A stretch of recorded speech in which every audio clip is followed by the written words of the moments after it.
കാന്താരി തിങ്കളും കലിപ്പൻ പാച്ചു. രചന മാധുര്യ. അവതരണം ഷാഹുൽ മറയിൽ. എഡിറ്റിംഗ് ഷെരീജ് പൂനൂർ. ചായ. തിങ്കളും ചാന്ദിനെ അവന്റെ മുഖമുയർത്തി നോക്കുമ്പോൾ പാർത്തിയുടെ നോട്ടം അവൾ വാങ്ങിച്ചുകൊണ്ടുവന്ന സാധനങ്ങളിലേക്കായിരുന്നു. എന്തൊക്കെയാ അവൾ വാങ്ങുന്നത് കണ്ടിരുന്നു. അതിൽ പലതും ഇങ്ങോട്ടേക്കായിരുന്നു അവൻ ഇപ്പോഴാണ് മനസ്സിലായത്. ചാന്ദിനി അവനെ അടിമുടിയെന്ന് നോക്കിയാണ് അവന്റെ കയ്യിൽ നിന്ന് ആ ചായ വാങ്ങിയത്. എവിടെയോ എന്തോ തകരാറ് പോലെ.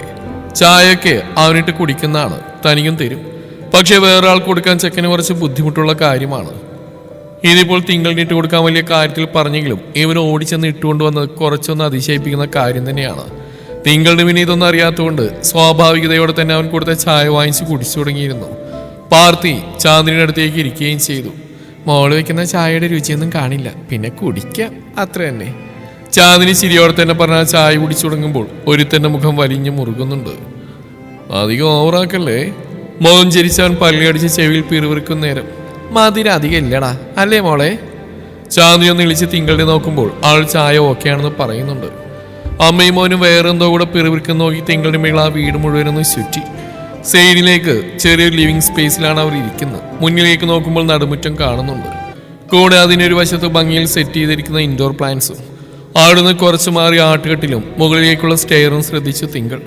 ചായ കുടിച്ചു കഴിഞ്ഞ് കപ്പകൾ ടീപ്പോയിലേക്ക് വെക്കുമ്പോൾ ചാന്ദിനി തിങ്കൾ വാങ്ങിച്ചുകൊണ്ടുവന്ന ദുപ്പട്ട ദേഹത്തേക്ക് വെച്ച് എങ്ങനെയുണ്ടെന്ന് പാർത്ഥിയോട് ചോദിക്കുകയാണ്. കൂടെ കമ്മലും മാലയൊക്കെ അവന് കാണിച്ചു കൊടുക്കുകയും ചെയ്യുന്നുണ്ട്. എല്ലാം അടിപൊളിയായിട്ടുണ്ടെന്ന് അവനും കണ്ണുകൊണ്ട് മറുപടി പറയുന്നുണ്ട്. അവൻ 2 കമ്മലും സാരി മാത്രമാണ് ഇങ്ങോട്ട് വാങ്ങിച്ചുകൊണ്ട് വന്നത്, അല്ലാതെ വേറൊന്നുമില്ല. അങ്ങനെ കുറെ നോക്കി വാങ്ങാനൊന്നും അവൻ അറിയില്ല. ലിവിംഗ് സ്പേസിൽ തന്നെ ഒരു ഭാഗം മുഴുവൻ വിന്റേജ് മോഡൽ മിനി ടോയ് കാർസും മറ്റും സെറ്റ് ചെയ്ത് നല്ല ഭംഗിയിൽ ഒരുക്കി വെച്ചിരിക്കുന്ന നോക്കി തിങ്കളുടെ കണ്ണുകൾ വീണ്ടും അവരിലേക്ക് എത്തുമ്പോൾ തന്നിലേക്ക് മാത്രം നോട്ടം ഉറപ്പിച്ചിരിക്കുന്നവനെ കണ്ട് പെണ്ണിനെ നെറ്റിയൊന്ന് ചുളിഞ്ഞു. പക്ഷെ അവൾ കണ്ടെന്നറിഞ്ഞിട്ടും പാർത്തിയുടെ കണ്ണുകൾ അവളിൽ നിന്ന് അണുവിട ചലിച്ചില്ല. തലയൊന്ന് ചരിച്ചവൻ അവളെ നോക്കി പുരിക 2 മാറി മാറി ഉയർത്തുമ്പോൾ വലിയ ഭാവങ്ങളൊന്നുമില്ലാതെ അവനിൽ നിന്ന് നോട്ടം മാറ്റിയവൾ ചാന്ദിനിയോട് ഞാൻ ഇറങ്ങിയിട്ട് ആന്റി എന്ന് പറഞ്ഞ സെറ്റിയിൽ നിന്ന് എഴുന്നേറ്റു. പുഷ്പ അപ്പോഴേക്കും അവളുടെ മടിയിൽ നിന്ന് താഴേക്ക് ഇറങ്ങിയിരുന്നു. കുറച്ചു നേരം കൂടി ഇരിക്കും മോളെ, പോയിട്ട് കുറച്ച് ജോലി ഉണ്ടായിരുന്നു എനിക്ക്. ചിക്കുവിനെ തന്ന പാച്ചു ഒന്ന് എടുത്തു കൊടുക്കടാ. അമ്മ പറയുമ്പോൾ ഒന്ന് മൂളിക്കൊണ്ട് അവൻ അപ്പുറത്തേക്ക് എഴുന്നേറ്റ് പോയി. ചാന്ദിനി ആ സാധനങ്ങളൊക്കെ എടുത്തു വെക്കാനായി തിങ്കളോട് പറഞ്ഞ് മുറിയിലേക്ക് നടന്നു. ചീക്കുവിന്റെ ബോൾ കൊണ്ടുവന്ന് തിങ്കളിന് കൊടുത്തു പാർത്തി. ഞാൻ പറഞ്ഞതൊക്കെ ഇവന്റെ കാര്യത്തിൽ നീ ഫോളോ ചെയ്യുന്നില്ലേ? ആ ബൗൾ വാങ്ങുമ്പോഴുള്ള ചോദ്യത്തിനുണ്ടെന്ന് മൂളിയവൾ. അപ്പോഴേക്കും മീനിന്റെ ഫുഡ് എടുത്ത് ചാന്ദിനി അങ്ങോട്ട് വന്നു. അതും വാങ്ങി ചാന്ദിനിയോടൊന്ന് തലയാട്ടിയോട് ഇറങ്ങാൻ നേരം പാർത്തിയെ നോക്കിയിരുന്നു. അവനും അവളെ പോലെ വലിയ ഭാവമൊന്നുമില്ലാതെ നിൽക്കുന്നു. അവനെയും നോക്കിയൊന്ന് തലയാട്ടിയോൾ അവിടെ നേരെ തന്റെ വീട്ടിലേക്ക് നടന്നു. തിങ്കൾ പോയതും ചാന്ദിനി കുത്തിവെച്ച തന്റെ ഫോൺ എടുത്ത് അടുക്കളയിലേക്ക് പോയി. പെണ്ണുപോയ വഴിയെ നോക്കി പാർത്തി പെട്ടെന്ന് തന്റെ മുറിയിലേക്ക് ഓടി. അവൻ അവിടെ എത്തി തുറന്നിട്ട ബേ വിൻഡോയിലൂടെ അപ്പുറത്തേക്ക് നോക്കുമ്പോൾ ആളവിടെ വീടിന്റെ ഉമ്മറപ്പടി കയറുന്നുണ്ട്. ചാരിയിട്ട വാതിൽ തള്ളി തുറന്നവൾ അകത്തേക്ക് കയറി പോകും മുന്നേ ഒരിക്കലെങ്കിലും ഇങ്ങോട്ട് നോക്കിയിരുന്നെങ്കിലെന്ന് അവൻ ആഗ്രഹിച്ചു. പക്ഷേ നോക്കിയില്ല. വന്നൊരു ദേഷ്യത്തിന് ഇട്ടിരുന്ന ടീഷർട്ട് ഊരി എറിഞ്ഞവനൊരു ഷർട്ട് എടുത്തിട്ടു. കൂടെ ഷോർട്സും മാറ്റി പാൻറ്റും ഇട്ടു. കടയിൽ പോകണം. ഫോൺ വിളിച്ച് അന്വേഷിക്കെങ്കിലും പോയിട്ട് ഒരാഴ്ചയായില്ലേ. പക്ഷേ ഇന്ന് തുടങ്ങി പോകാൻ അവന് മൂടൊന്നുമില്ല. എന്നാലും ചെറുതായി ഒരു അന്വേഷണം നടത്തിയിട്ട് വരാമെന്ന് കരുതി റെഡിയായിട്ട് ഇറങ്ങാൻ നേരം അപ്പുറത്തേക്ക് ഒന്നുകൂടെ നോക്കി. പക്ഷേ പെണ്ണിന്റെ ഒരു തുമ്പ് പോലും കാണാൻ കിട്ടിയില്ല. എവിടെ പോയി കിടക്കാനാവോ ഇവള്? പിറുവിറുത്തുകൊണ്ടവൻ ചാന്ദിനിയെ ഉറക്കെ വിളിച്ചു. ചാന്ദിനി പുറത്തേക്ക് എത്തിയതും ഞാൻ പോകണമെന്നും പറഞ്ഞ് അവനങ്ങ് പോവുകയും ചെയ്തു. പെറ്റ് ഷോപ്പിൽ പോയി അവിടുത്തെ കാര്യങ്ങളൊക്കെ ഒന്ന് അന്വേഷിച്ച് വന്നവൻ ഉച്ചയ്ക്ക് തന്നെ വീട്ടിലേക്ക് തിരിച്ചെത്തിയിട്ടുണ്ട്. ഭക്ഷണം കഴിച്ചു കഴിഞ്ഞിട്ടും ഞാൻ ഇനി ഇന്ന് പോകുന്നില്ലെന്ന് ചന്തുവിനോട് പറയുമ്പോൾ അതെന്താന്ന് ചോദിക്കുന്നുണ്ട് ചാന്ദിനി. യാത്രാക്ഷീണം എന്ന് പറഞ്ഞ് ചെക്കൻ മുറിയിലേക്ക് കയറി പോകുമ്പോൾ ഒന്ന് മൂളിക്കൊണ്ട് ഡാൻസ് ക്ലാസ്സിന് പോകാനൊരുങ്ങാനായി ചാന്ദിനിയും മുറിയിലേക്ക് പോയി. ഡാ ഞാൻ പോവാണേ. വേവിൻ്റെ ഒക്കെ അടുത്തിരിക്കുന്നവൻ നോക്കി പറയുമ്പോൾ തലയാട്ടുന്നുണ്ട് അവൻ. നീ ഇനി പോകുന്നില്ലെന്ന് ഉറപ്പല്ലേ? ആ പോണില്ല. അവൻ ഉറപ്പിച്ചെന്നെ പറഞ്ഞു ചാന്ദിനി പുറത്തേക്ക് ഇറങ്ങിപ്പോയി. ചെരുപ്പിട്ട് ഇറങ്ങാൻ നേരം മന്മുവും കൂടെ വരാൻ റെഡിയായി നിൽപ്പുണ്ട്. അന്നേരം തന്നെയാണ് അപ്പുറത്ത് അടുക്കള വാതിൽ വഴി പുറത്തേക്ക് ഇറങ്ങുന്ന തിങ്കളിനെ കാണുന്നത്. കണ്ട സ്ഥിതിക്ക് ആളോടുകൂടി യാത്ര പറഞ്ഞാണ് ചാന്ദിനി പോയത്. അന്ന് എടുത്തു വെച്ച മണ്ണൊക്കെ റെഡിയായിട്ടുണ്ട്. ഗ്രോ ബാഗിൽ അതൊക്കെ നിറച്ചു വെച്ച് വിത്ത് പാകിയേക്കാമെന്ന് കരുതിയാണ് തിങ്കൾ പുറത്തേക്ക് വന്നത്. കാണാൻ കൊതിച്ചിരുന്നയാൾ വന്ന സ്ഥിതിക്ക് ഇരുന്നിടത്ത് എഴുന്നേറ്റ് അവനും വീണ്ടും പുറത്തേക്ക് എത്തിയിട്ടുണ്ട്. ഗ്രോ ബാഗുകൾ എടുത്തിടാനുള്ള മണ്ണും മറ്റും നിറയ്ക്കാൻ മുട്ടുമടക്കിയവൾ താഴേക്കിരുന്നു. ഏയ് തങ്കി! പെട്ടെന്ന് പിന്നിൽ നേടൊരു വിളി. തിങ്കളുടെ കണ്ണുകളൊന്ന് ചുരുങ്ങി. നെറ്റി വിളിച്ചവൾ തിരിഞ്ഞു നോക്കുമ്പോൾ ദേ അരമതിൽ കൈ രണ്ടും കുത്തി തലയിച്ചിരി ചിരിച്ച് ചുണ്ടിൽ നിറഞ്ഞൊരു ചിരിയോടെ നിൽപ്പുണ്ട് പാർത്തി. അവനപ്പുറം അതിൽ ഇരിപ്പുറപ്പിച്ച് പുഷ്പവും. തിങ്കൾ! ഉച്ചത്തിലുള്ള പറച്ചിലിനൊപ്പം ഇരുന്നിടത്തുനിന്ന് കയ്യിലെ മണ്ണ് തട്ടിക്കളഞ്ഞ് എഴുന്നേറ്റവൾ. ബ്ലാക്ക് കളറിൽ ഷോർട്ട് ടോപ്പും മെറൂണിൽ ഫ്ലോറൽ പിന്നി വരുന്ന ഫുൾ സ്കേർട്ടുമാണ് പെണ്ണിന്റെ വേഷം. പാവാട കുറച്ച് കയറ്റി കുത്തിയിട്ടുണ്ട്. അലസമായി വാരി കെട്ടിവെച്ച മുടികൾ അനുസരണക്കേട് കാട്ടി ആളുടെ മുഖത്തും കഴുത്തിലും പാറിപ്പടർന്ന് കിടപ്പുണ്ട്. കണ്ണിലേക്ക് വരുന്നവയെ പുറം കൈ കൊണ്ട് തട്ടിമാറ്റി പെണ്ണ്. അപ്പോഴും ഇത്ര നാളായിട്ടും തന്റെ പേര് ഇവൻ അറിയില്ലേ എന്ന ചോദ്യം പെണ്ണിന്റെ മുഖത്ത് തെളിഞ്ഞ് കാണുന്നുമുണ്ട്. എനിക്കറിയാം, പക്ഷെ ഞാൻ തങ്കിയെന്ന് വിളിച്ചു പോയ സ്ഥിതിക്ക് ഇനി ഞാനത് മാറ്റാൻ ഉദ്ദേശിക്കുന്നില്ല. മനസ്സിലായില്ല? മനസ്സിലാക്കി തരാം. പറയിലും അവർക്ക് രണ്ടുപേർക്കിടയിൽ തടസ്സമായുള്ള അരമതിൽ നിഷ്പ്രയാസം എടുത്തിയാടി അവനപ്പുറത്തേക്ക് വരുമ്പോൾ തിങ്കളവിന് തെന്നിയുള്ള പുറപ്പാടെന്ന പോലെ കണ്ണുമീഴ്ച നോക്കി. എനിക്കിഷ്ടമുള്ളവരെ എനിക്കിഷ്ടമുള്ളവയിലാണ് ഞാൻ വിളിക്കുക. ആളുടെ മുന്നിൽ വന്ന് പിന്നിൽ കയ്യും കെട്ടിന്നവൻ പറയുന്ന നേരം ഒന്നുകൂടെ ഒന്ന് ചുളുങ്ങിപ്പോയി പെണ്ണിന്റെ മുഖം. ഇപ്പോഴും മനസ്സിലായില്ല? ഡോണ്ട് വറി, ഞാൻ വ്യക്തമായി തരാം. എനിക്ക് നിന്നെ ഇഷ്ടമാണ്. വെറുതെ ഒരു ഇഷ്ടമല്ല, പ്രണയം. That means I love you. അവസാനത്തെ ഓരോ വാക്കിനും അത്യാവശ്യം ഊന്നൽ നൽകി അവൻ പറഞ്ഞു നിർത്തി കണ്ണു ചിമ്മുമ്പോൾ കേട്ട കാര്യങ്ങളുടെ പകപ്പിൽ തിങ്കളൊരു നിമിഷം ഞെട്ടി നിന്നെന്നുള്ളത് നേര്. എനിക്കിങ്ങനെ ഒരുപാട് ക്ഷമയൊന്നുമില്ല. എന്തായാലും നമുക്ക് രണ്ടുപേർക്കും കല്യാണം കഴിക്കാനുള്ള പ്രായമൊക്കെ ആയല്ലോ. സോ നീ ഒരു ഓക്കെ പറഞ്ഞാൽ നമ്മുടെ കല്യാണത്തിലുള്ള പരിപാടികളെല്ലാം നോക്കായിരുന്നു എനിക്ക്. പാർത്തി വളരെ സീരിയസ് ആയി തന്നെ അത്രയും കൂടെ പറഞ്ഞു. അവന് തലക്ക് വല്ല കുഴപ്പമുണ്ടോന്ന് പിന്നെ സംശയിച്ചു പോയി. രാവിലെ ചാന്ദിനി അവളോട് ചോദിക്കുകൂടി ചെയ്തല്ലോ, വല്ല സാമി അവൻ്റെ തലക്കിട്ട് അടിച്ചോന്ന്. അങ്ങനെ അടിച്ചോ ആരെങ്കിലും? ഇനി ആരും അടിച്ചില്ലെങ്കിൽ താൻ മിക്കതൊരു അടി കൊടുക്കേണ്ടി വരുന്ന അവൾ ഉറപ്പിച്ചു. എന്താ ഇത്ര ആലോചിക്കാൻ? വേഗം മറുപടി പറ, നമുക്ക് കല്യാണം കഴിക്കേണ്ടതാ. കുറുമ്പോട് അവൾക്കടുത്തേക്ക് ഒരു ചൂട് കൂടാൻ വെച്ചോ തിങ്കൾ പിന്നിലേക്ക് മാറി. പാർത്തി, നിന്റെ ഈ വക തമാശയും കൊണ്ടേ വേറെ പലരുടെ അടുത്ത് ചെന്നാൽ മതി. എനിക്കൊന്നും ഇഷ്ടമുള്ള കാര്യമില്ല. എന്നെ മുറ്റൊന്ന് ഇറങ്ങിപ്പോവാൻ നോക്ക്. മാന്യമായി എന്നാൽ അത്രയും കടുപ്പത്തോടെ ഉറപ്പോടെ അവൾ ആ പറയുമ്പോൾ ആൾക്ക് മറുപടി നിൽക്കുന്നവരുടെ മുഖത്ത് ചിരി മാഞ്ഞു കഴിഞ്ഞു. ഞാൻ തമാശയാണ് പറഞ്ഞതെന്ന് ആരാ നിന്നോട് പറഞ്ഞ്?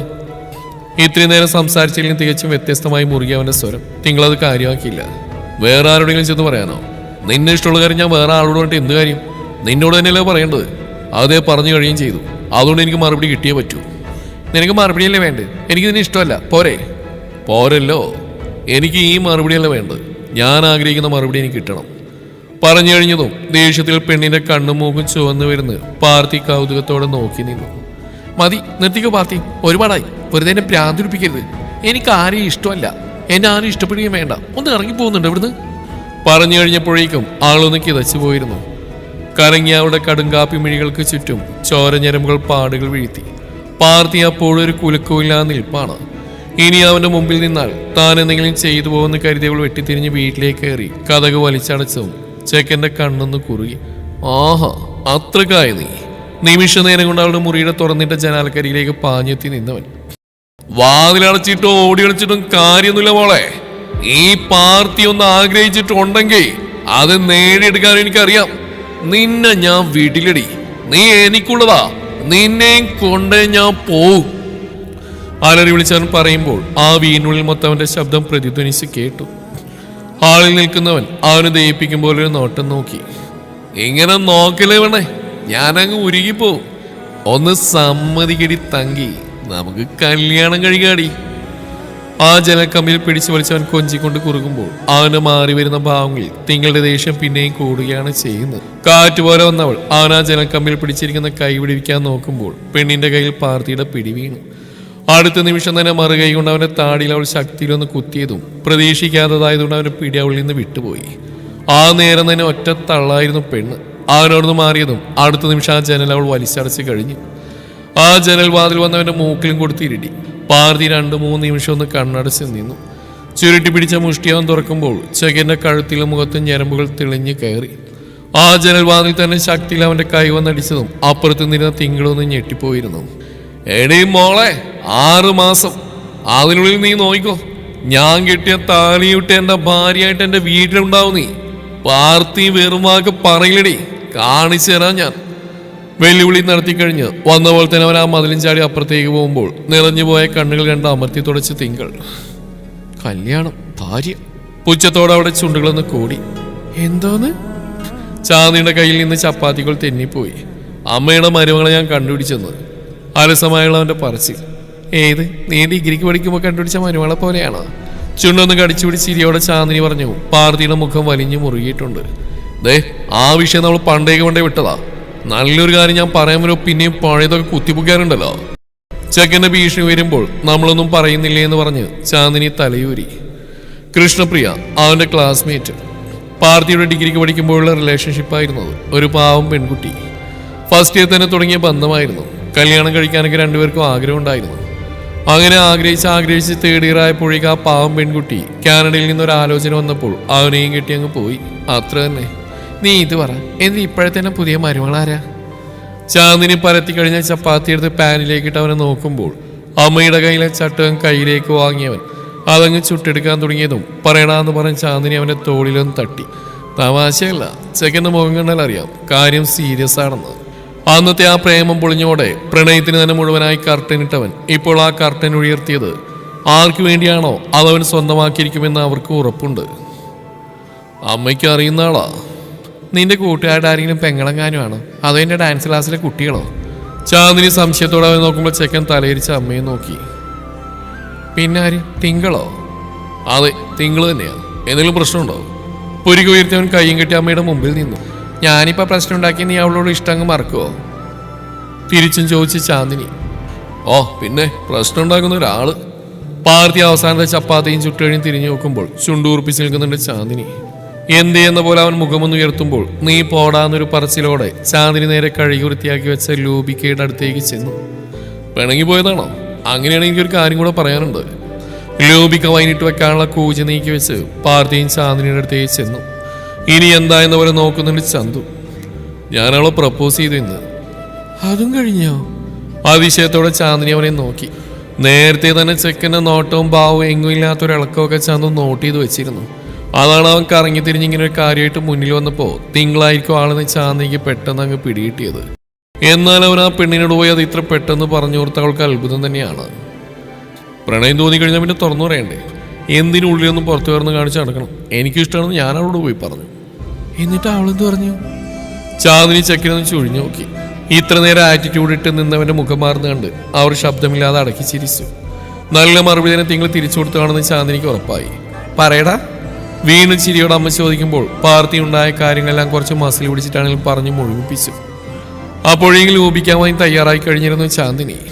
അതായത് വൈൻ കെട്ടിവെക്കാനുള്ള റെഡിയാക്കി വെച്ചു. ആദ്യം ലൂബിക്കയിട്ട് അടുത്ത ലെയറിൽ പഞ്ചസാര, പിന്നെ അതിന് മുകളിൽ ലൂബിക്ക, പിന്നെയും പഞ്ചസാര, പിന്നെയും ലൂബിക്കയും പഞ്ചസാരയും വേണ്ടി സെറ്റാക്കിയിട്ടാണ് സ്പൈസസ് ഗോതമ്പൊക്കെ ചേർത്ത് തിളപ്പിച്ചാറിയ വെള്ളം കൂടെ ചേർത്ത് മിക്സ് ചെയ്ത് കെട്ടി പൂട്ടി വെച്ചത്. ഇവിടെ ഉണ്ടായ ലൂബിക്ക തന്നെയാണ്. വീടിനപ്പുറം കായ്ച്ച് പഴുത്ത് കിടക്കുന്നുണ്ട്. വൈകുന്നേരം ഡാൻസ് ക്ലാസ്സിന് പോയി വന്നിട്ട് പൊട്ടിച്ചപ്പോൾ തിങ്കളും ചാന്ദിനി കൊടുത്തതാണ്. പക്ഷെ അവൾ വാങ്ങിയില്ല. ഇഷ്ടമല്ലെന്നാണ് പറഞ്ഞത്. ഇപ്പോൾ മനസ്സിലായി എന്താണ് ഇഷ്ടമില്ലാത്തതെന്ന്. വൈൻ റെഡിയാക്കാൻ കെട്ടിവെച്ച് കഴിഞ്ഞ് ചാന്ദിനി നേരെ തിരിഞ്ഞ് അവൻ്റെ മുഖത്തേക്ക് സൂക്ഷിച്ചു നോക്കി. മൂക്കിന് മുമ്പിൽ പാടൊന്നും കാണുന്നില്ലെങ്കിലും ചുവന്നിരിപ്പുണ്ട് അവിടെ. ചാന്ദിനി അതിൽ പിടിച്ച് പതിയൊന്ന് അമർത്തിയതും അമ്മ വേദനയോട് അവൻ ആ കൈ അങ്ങോട്ട് തട്ടി മാറ്റി. നല്ലോണം കിട്ടിയോ? എന്ത്? ഇതാവള് ജനലടച്ചപ്പോൾ കൊണ്ടതാ. ജനലിൻ്റെ അവിടെ നീ മോൻ കൊണ്ട് വെച്ചിട്ടല്ലേ? അതിന് പാർത്തിയൊന്നും മിണ്ടിയില്ല. അല്ല, മൂക്കിലിട്ടിട്ടുണ്ടിട്ട് എൻ്റെ മോനെന്ന് ചെയ്യാതെ ഇങ്ങ് പോന്നോ? ഷെൽഫിൽ നിന്ന് വേദനക്കുള്ള ഓയിൻമെന്റ് കുറച്ചെടുത്ത് അവന് മൂക്കിൽ പുരട്ടി കൊടുത്ത് ഒരു സംശയത്തോടെ ചാന്ദിനിയുടെ ചോദ്യം. മോനെ അമ്മയ്ക്ക് നന്നായിട്ട് അറിയാലോ, അടിയും കൊണ്ട് മിണ്ടാതാവും വരികയെന്ന് വെച്ചാ. അത് കേട്ട് പാർത്തിയൊന്നും പരിങ്ങിയിട്ടുണ്ട്. വേറൊന്നുമില്ല. ആള് വെല്ലുവിളിച്ച കാര്യം മാത്രം ചെക്കൻ ചാന്ദിനിയോട് പറഞ്ഞിട്ടില്ല. അവള് ജനലടച്ചു പോയില്ലേ, അപ്പൊ പിന്നെ ഞാനെന്ത് ചെയ്യാനാ? വീറോടെ പറഞ്ഞവൻ ആ വിഷയം മാറ്റി. അവളെന്നെ റിജക്ട് ചെയ്തെന്ന് പറഞ്ഞിട്ട് അമ്മയ്ക്കൊന്നും പറയാനില്ലേ? നീ പ്രപ്പോസ് ചെയ്തെന്ന് അറിഞ്ഞപ്പോൾ തന്നെ ഇതൊക്കെ ഇങ്ങനെയൊക്കെ ആയിരിക്കും ഞാൻ ഊഹിച്ചാ. അല്ല അതൊക്കെ പോട്ടെ, എൻ്റെ മോനെ എപ്പോൾ തുടങ്ങിയത് ഈ പ്രേമം? ആദ്യം കണ്ടപ്പോൾ തന്നെ എനിക്കൊരു ക്രഷ് അടിച്ചാ. പിന്നെ ഈ ട്രിപ്പ് കൂടെ കഴിഞ്ഞപ്പോൾ ഞാൻ അങ്ങോട്ട് ഉറപ്പിച്ചു നമുക്ക് രണ്ടുപേർക്കും കൂട്ടായിട്ട് അവള് മതിയെന്നേ. ചാന്ദിനിയുടെ വില്ലകളിൽ കോർത്ത് പിടിച്ചൊന്ന് വലിച്ചവൻ കൊഞ്ചുമ്പോൾ മതി. ചിരി അവിടെ തന്നെ അവരും കണ്ണീമി. പക്ഷെ ഒരു പ്രശ്നം, ആൾക്ക് ഇഷ്ടമില്ലാത്തല്ലേ? ഒട്ടും കൂസലില്ലാത്ത അത്രയും നിസ്സാരമായ അവൻ്റെ ചോദ്യം. ചാന്ദിനി അവനെ കയ്യും കെട്ടി നോക്കി നിന്നു. എൻ്റെ മോന് നല്ല അഹങ്കാരമുണ്ട്. ഇപ്പോൾ ഒന്ന് പരം പിടിച്ചാലും തിങ്കൾ നിന്റെ മുമ്പിൽ മൂക്കും കുത്തി വീഴുന്നതായിരിക്കും ഉള്ളിൽ. ഈ നാട്ടിലെ മിക്ക പെമ്പിള്ളേരും ഒളിഞ്ഞു തെളിഞ്ഞു നോക്കുന്ന സുന്ദരനല്ലേ? പക്ഷേ അതിലൊന്നും തിങ്കൾ വീഴില്ല പാച്ചു. കഷ്ടപ്പെടേണ്ടി വരും നീ. കഷ്ടപ്പെടാലോ? അമ്മ ഇതിൽ ഇടപെട്ട് കൊളാക്കണ്ടെന്ന മാത്രം മതി. ചുണ്ടൊന്ന് കൂർപ്പിച്ച് അവൻ പറയുമ്പോൾ അവൻ്റെ സൗന്ദര്യത്തെ പുച്ഛിച്ച് പറഞ്ഞതിൻ്റെ പരിഭാവമുഖത്ത് കാണുന്നുണ്ട്. ഞാൻ എങ്ങനെ കൊളാക്കാനാടാ? ഞാൻ അവളോട് ഇഷ്ടം പറഞ്ഞ കാര്യം അമ്മ അറിഞ്ഞതായിട്ട് ഭാവിക്കേണ്ടെന്ന്. അങ്ങനെയാണെങ്കിൽ അമ്മയോടും മിണ്ടില്ല അവള്. ഇത്രയും നാളും കഷ്ടപ്പെട്ട് മിണ്ടിച്ചൊക്കെ ഗോവിന്ദയാവും. അയ്യോ, ഞാനൊന്നും പറയില്ല. എന്നോ നമുക്ക് പോയി ഭക്ഷണം കഴിച്ചുകൊണ്ട് ബാക്കി കാര്യങ്ങൾ ഡിസ്കസ് ചെയ്യാം. അവനത് പറഞ്ഞു കഴിയുമ്പോൾ ഒരുത്തി അടുക്കള വാതിലും കടന്നു വരുന്നുണ്ട്. അമ്മയുടെ മരുമോളുടെ അടുത്ത് നിന്ന് എന്തോ കാര്യമായിട്ട് കഴിച്ചുള്ള വരവാ. ഫ്ലോറിൽ വന്നിരുന്ന് മുഖം മുഴുവൻ നക്കി തുറക്കുന്ന പുഷ്പുവിനെ കാണിച്ചു കൊടുത്താണ് പാർത്തി അത് പറഞ്ഞത്. ചാന്ദിനി മരുമോളെന്ന് ഒന്നുകൂടെ എടുത്തു പറഞ്ഞ ചെക്കനെ വീണ്ടും ചുഴിഞ്ഞു നോക്കി. എന്തേ, മരുമോളല്ലേ? അതെ അതെ, മരുമോൾ തന്നെ, നീ നടക്ക്. അതും പറഞ്ഞ് അടുക്കള വാതിലടച്ച് ബോളിൽ ഉണ്ടാക്കി വെച്ച ചിക്കൻ കറി എടുത്ത് പാർത്തിയുടെ പുറകെ ഹാളിലേക്ക് നടന്നു ശാന്തിനിയും. തുടരും ഈ കഥയുടെ ബാക്കി ഭാഗം നാളെ ഇതേ സമയം.